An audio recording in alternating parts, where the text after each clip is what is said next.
So I just want to start this video off by saying that I in no way, shape or form mean to say any queen is worse or better than another based on her run on Drag Race. I'm just here to explain and share my thoughts on how or why each queen won their season. The main thing I'll be focusing on is their track record on the show with a points-based system as follows. A win in a challenge is worth 5 points, placing high or being on the top is 4 points, being safe is 3 points. Being in the bottom but not bottom 2 is 2 points, while being in bottom 2 but winning the lip sync is worth 1 point. And of course, being eliminated means the queen gets no points, but like here, that's not really a factor. Also, winning a mini challenge is worth only 1 point because they're not that important in the whole scheme of competition, but they shouldn't be like completely ignored. Also, in season 9, the finale had a lip syncing for the crown. Here, Sasha got 5 points while Peppermint got 4 points. Basically, I treated it as if it were top 2 from an all-star season. So, let's get into it. I truly do not know why BB won. Firstly, I don't know how or why she won her lip sync against Ongina. BB does this weird thing when lip syncing where she over exaggerates her words, but also during the lip sync she took her wig off and had no reveal, like nothing. On top of that, Ongina really did better in the lip sync. Lip sync wise, I have no idea why BB won it, but I do understand that Ongina was sent home because her style of drag was not understood on season 1. For fuck's sake, RuPaul made a song about her called Ladyboy. Now besides that, I still don't understand why she won the entire season. Track record wise, she wasn't the best. Nina did better than her, but I feel like RuPaul realized he fucked up when the finale came. So, the top 3 were Rebecca Glasscock, Nina Flowers, and BB. Rebecca was the odd one out, like clearly, since she did poorly in the competition. So, Ru is left with Nina and BB. Since this was the first season, Ru needed a queen who would represent the show well. I truly believe that BB won just because Nina's English was not the best, and also her drag is not exactly what the general public thought of when they did think of drag queens at the time. Though, thankfully, this is slowly changing for the better. Ru needed the show to stick, so he chose BB. Better alternatives would have been Ongina and Chanel, but Ongina was already eliminated and her drag is not what some people think drag is, while Chanel flat out eliminated herself from the competition. Basically, Ru was stuck with BB. Now, Tyra. I know her win is like very controversial, but statistically speaking, she did do the best on that season. Yeah, like only somewhat better than Raven, but she also never landed in the bottom 2, even though if we took away the immunities, she would have been in the bottom 2 once or twice. But besides that, for the time, she did have more marketable look for Drag Race, though, in my opinion, the exact moment that she won was when Tatiana said, "Tyra is the complete bitch," with like a grin on her face, and then Tyra ended up winning that challenge. I'll be quick with Raja. Manila did better. Raja really only won because she's friends with Tara Bex and has appeared on her show, and that's that on that. Now, season 4 is another interesting case. Sharon and Chad have the same score, but I feel like Sharon snatched the crown in that first episode when she, came out in that zombie-esque look and like let blood pour out of her mouth. Plus, she had like 4 wins altogether, and she kind of ushered this new era of Drag Race where you just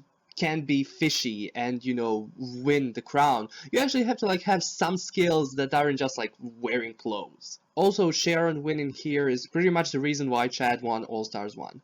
Now, in season 5 we have a similar situation. Alaska and Jinx have the same score by the end of the competitive episodes with the same amount of wins. Now, the reason that Jinx won, even though Alaska was really never in the bottom 2 and Jinx was in the bottom 2 in the last competitive episode, is Jinx constantly placing high. Now, excluding the last and the first episode, Jinx was in the top 2 or 3 of the week every single episode. Aside from that, I think when she said that she wasn't going to make her narcolepsy an excuse for doing bad even though she really only did bad once, and all the bullying that she had to go through while filming made her a true winner. Bianca Del Rio won because she did the best, like that's it.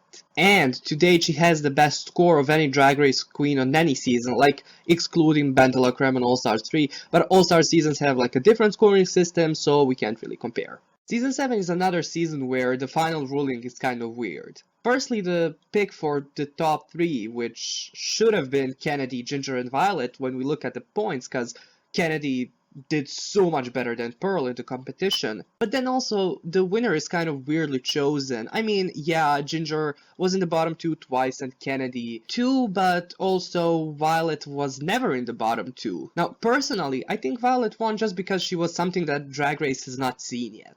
Like, yeah, sure, there were like Raja and Tyra and even Bibi, you know, fashionable queens, but Violet was a fashionable queen who incorporated multiple things into her looks that many other queens wouldn't even think of. She's also an incredible seamstress and designer and like just so confident and educated for such a young queen. So another reason why I think Rue chose Violet and Pearl over Kennedy and Ginger was because the previous winner, you know, Bianca Del Rio, literally wore the exact same dress, well, the exact same, you know, style of dress and, you know, the same silhouettes, just like basically, you know, the old joke, like the same dress in different colors. So I feel like he wanted to or he needed to have a winner that's, you know, more fashiony, like that's more diverse and all that stuff. There were like also like these two moments where like Rue and obviously the audience knew that she was like that bitch of the season. The first one being her autumn look in the first episode with the whole reveal, and the second one is her that becomes her runway. In season 8, Kimchi and Bob had the same score at the end, with Naomi just being slightly behind, like just by 1 point. Now, I think Bob won season 8 because of his like overall character. Like his humor can be dry, but also like at the same time so ridiculous and loud, and like pretty much everyone can like him and like his humor. Plus he's like very confident, he can perform, and he has like cute looks. Like most of the time they're like good looks. Kimchi though, she really is just like a face and like a looks queen, and most of her looks are just like giant tents in fun colors. Like, I know that she has like a wicked sense of humor and all that, but she like really never showed that much on the show, during the challenges at least. Though the exact moment that I think Bob won, and he also know that he won, was when he ended his like political PSA commercial, whatever, challenge thing video with gay agenda, and it's designed by lesbians. So you know it works. Ooh, so season 9.